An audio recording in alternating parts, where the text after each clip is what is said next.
Hello, and a very warm welcome to Evolving Consciousness.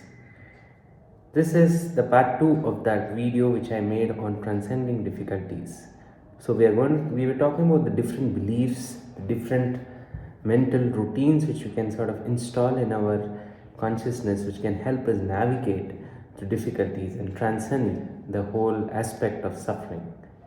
If you are new to this channel is fully dedicated to personal development, to self growth, and basically the focus is to become your best version in a holistic way. Now, coming to the topic of this video. Now, this video has been something which can help you navigate through the life's tribulations. When life throws a curveball at you, you know how best to navigate it, right? And we were talking about the different beliefs because beliefs are what creates reality. We discussed about this aspect. Following up with that, we discussed five core beliefs already. If you haven't watched that video, I highly recommend you to watch that video in the previous section.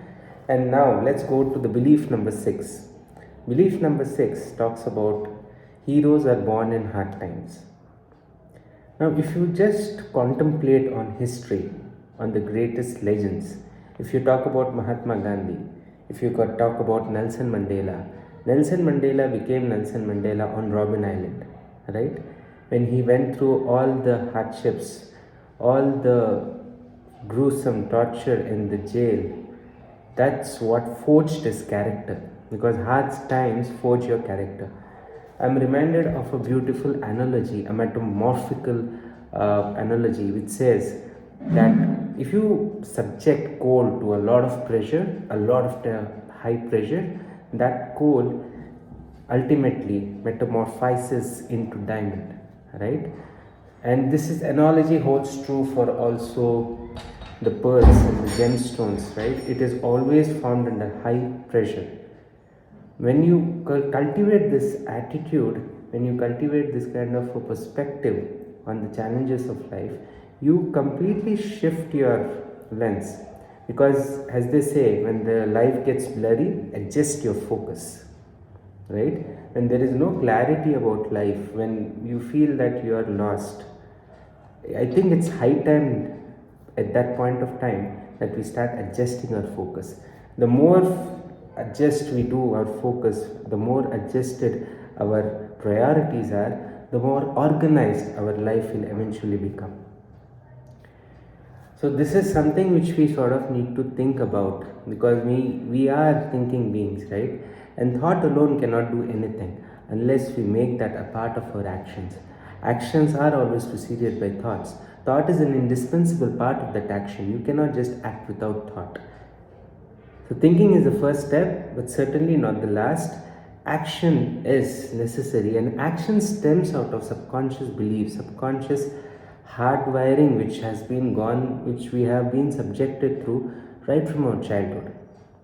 And the whole point of installing more productive beliefs so that we can unwind those negative subconscious beliefs which we have unconsciously sort of taken from the world, sort of taken from the upbringing we have got from our parents or from the environment which we grow through, right? And oftentimes this conditioning could be tending towards the negative, right? So now, since we are aware of this fact that our subconscious beliefs drive the results in our life, we can install the right subconscious beliefs, right? Since this video has got to do more focused with transcending difficulties, we will talk about the beliefs which will help us do that, right? Now, talking about this particular belief which is mentioned in this book, The Everyday Hero Manifesto, that heroes are born in hard times, right? He says, he gives examples of legends. He talks about Mandela becoming Mandela on Robben Island. He talks about Rosa Parks became a legend while facing mistreatment. Martin Luther King Jr. evolved into Martin Luther King Jr. while fighting the brutality of racism. And Gandhi grew into Gandhi as he battled an empire. He requires no introduction, folks are aware. What tries to break you off also offers you the life-altering chance to know your unseen strengths while making new skills that will serve you for the rest of your life. The novelist Jennifer D. Lucy addressed the insight neatly. She said that but there was a special kind of gift that came with embracing the chaos, even if I cursed most of the way. I'm convinced that when everything is white blank, it's life way of forcing you to become acquainted with and aware of who you are now, who you can become, and what is the fulfillment of your soul. So essentially, it's like a format button, right? When you try to, whenever you try to, you are overloaded, your system is overloaded. If you are operating a mobile or a computer and you see your system is hanging, what do you normally do, right? You just format it. You just delete this unnecessary stuff, and that gives a system upgrade. This is exactly what happens, right? This is the way, this is nature's way of recycling your consciousness. And normally, what happens is the egoic mind doesn't like that. The egoic mind doesn't like the uncertainty. But what is bad for the ego is phenomenally good for the soul, for the evolution of the soul. So, a bad day for the ego is a great day for the soul. So, this is something we all need to acknowledge and understand. Coming to belief number 7, he talks about to live without adventure is to not really live at all. He says that a great Hollywood story needs both tragedy and triumph, loss and love, and a dark villain who ultimately loses to the flawed victor. That's been the narrative of most legendary lives. Now, if you think about it, right, the most engaging movies, the most theatrical successes which we have seen, be it in any genre of cinema, those have been those kind of entertainment, those kind of movies which have given audience the fair share of ups and downs. When you see that your life is completely stagnant, you're not facing challenges, everything seems absolutely smooth, then either there can only be two possibilities, right? One is that you are playing extremely safe, and the people who are play extremely safe are the people who are going to fail miserably at some point of the time and another. So the riskiest place to be in is within that safe confinement of your own complacent environment, right? Most of us think to be inside that safe zone is comfortable, but as they say, right, life is never going to be the same. So before life pushes you out of your safe zone, it's always advisable that we consciously try to maneuver towards our safety zones, maneuver our own understanding of complacency, maneuver our that complacent mindset which you have built, to shake ourselves out of it and to expand our comfort zone. Because life is sooner going to give you the opportunity to do that. So it's always wise if we consciously try to do that, right? And he says that the higher you reach, the harder you fall, more risk, more stumbles, more influence and impact, more stone throwers and arrow slingers. That's just how the sport works, yes. I'm reminded of a beautiful quote which says that when people throw stones at you, use those stones to build monuments, and those monuments will be the best revenge for them. Don't throw stones back at them, but use those stones to create monumental success in your life. Now, this is how you transform that criticism, that hatred into something constructive. Because once you reach at the peak is going to be a lonely place, because not many people are going to subscribe to your line of thinking, because you are trying to question all the conventional belief systems. You are trying to become different from them, and there is a mentality of the critics, right? The critics always try to pull you down because they are essentially scared individuals, because they see that you are attempting to do something which they tried doing, maybe, or they never tried doing, or maybe they tried doing and they miserably failed. And when they see you endeavor in that path, they don't feel very peaceful with that, so they try to pull you down. Now again, there is this token of judgment which we need to take. in trying to distinguish between what is a constructive criticism and what's not very constructive criticism, right? I think each of us is wise enough to take the judgment call. So this is the point, right? When we try to push ourselves in trying to becoming our best version, the crowd is going to rebel. People are not going to like it. People are going to find it very uncomfortable. When you see this kind of a situation, give a pat on your back and say yourself that you are on the right path. Of course, you need to see whether that's constructive criticism or that criticism is coming from a source of envy, right? That is what. And belief number 8, he says that life always has your back. I'm reminded of a beautiful satsang which I was watching a few months back. It was by a monk from ISKCON, right? International Society of Krishna Consciousness. He said something beautiful. He said that we human beings are so limited in our intellect and thought processes that we cannot judge a particular situation in our life as good or bad. One thing is that we can only see those things which we are able to see in this lifetime, and we are being limited completely by the conditioning of our consciousness. We view everything, every situation, every circumstance, every aspect of our life through that lens of conditioning. But he said something very beautiful. A person who is completely surrendered to the universe in its truest essence, for him, Krishna, or you can say universal consciousness, whatever name you would like to call that entity, that universal power, he decides what should be the right future for him, right?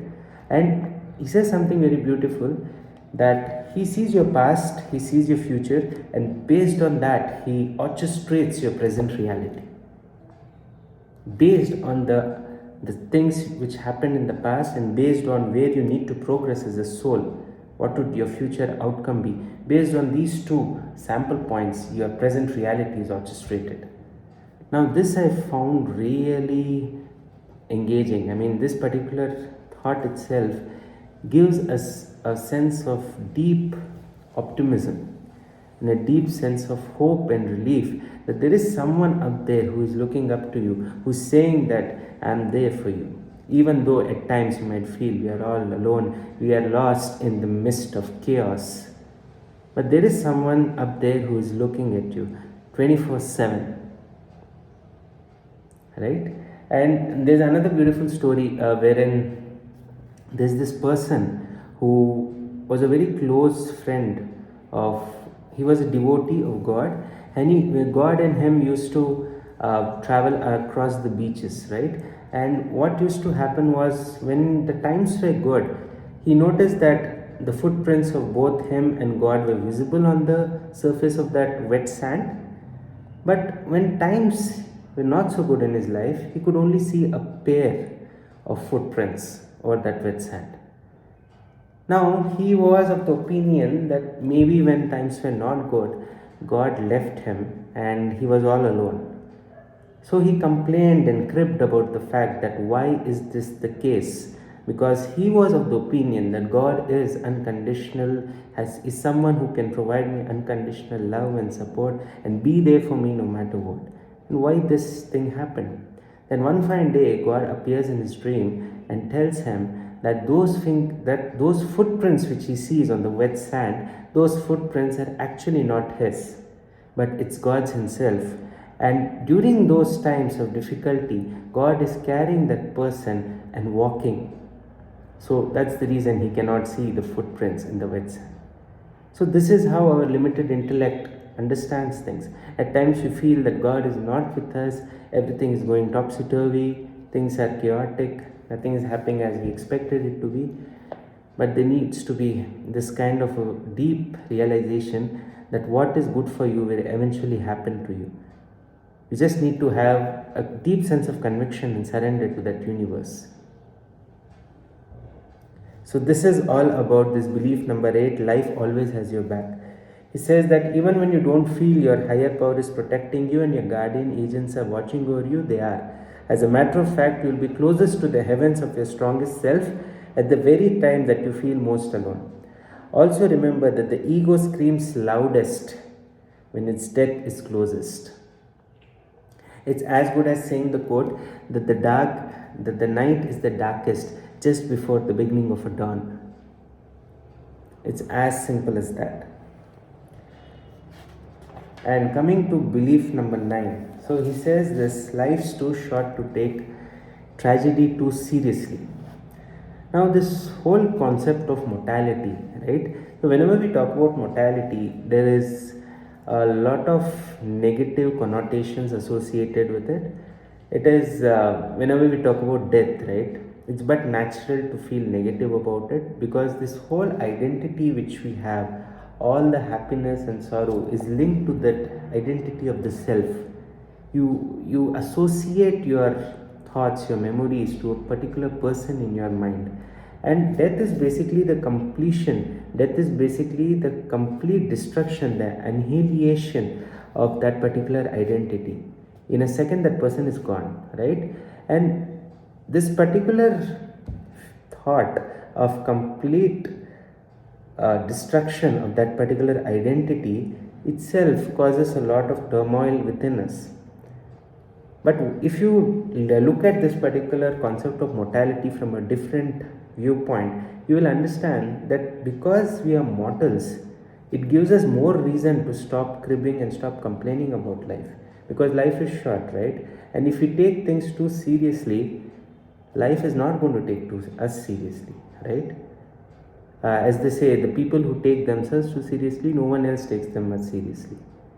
So that's what belief 9 is all about, that we need to have our goals, ambitions, but if we take it too seriously and if we crib over our tragedies and make it the most catastrophic event in the entire universe, actually it's not, right? Our life is a tiny segment in this entire galaxy, in the play of the cosmos, so we need not over emphasize on the importance of tragedy.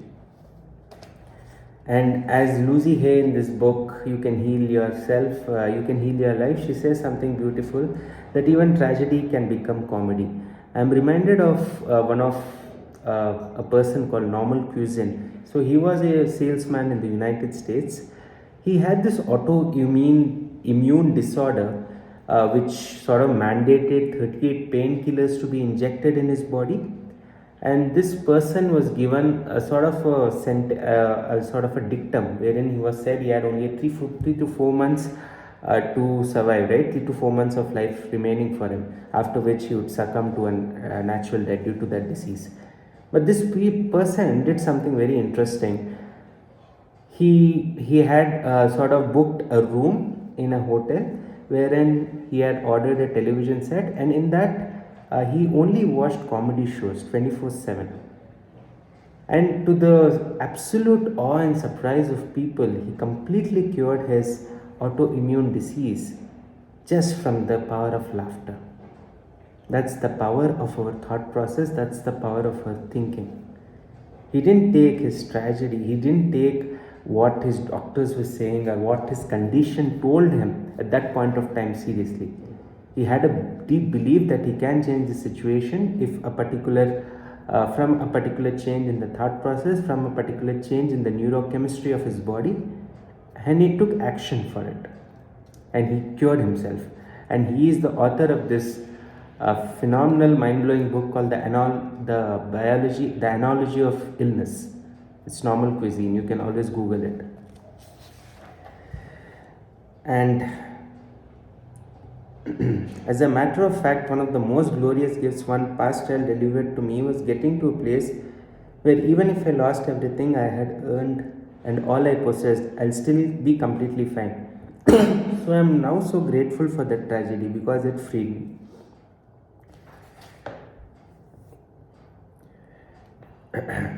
So this is basically to sum up these 4 belief systems which I talked about. Hope this whole video series of series 1 and series 2, right? So video 1 and video 2 were of value to you.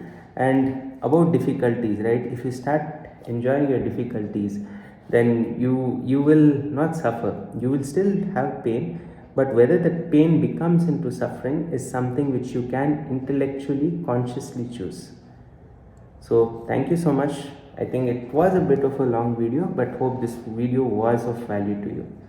Thank you, and meet you in a similar video on some other exciting topic which will inspire your soul and fuel you from within to progress in this journey called life. Thank you. Bye.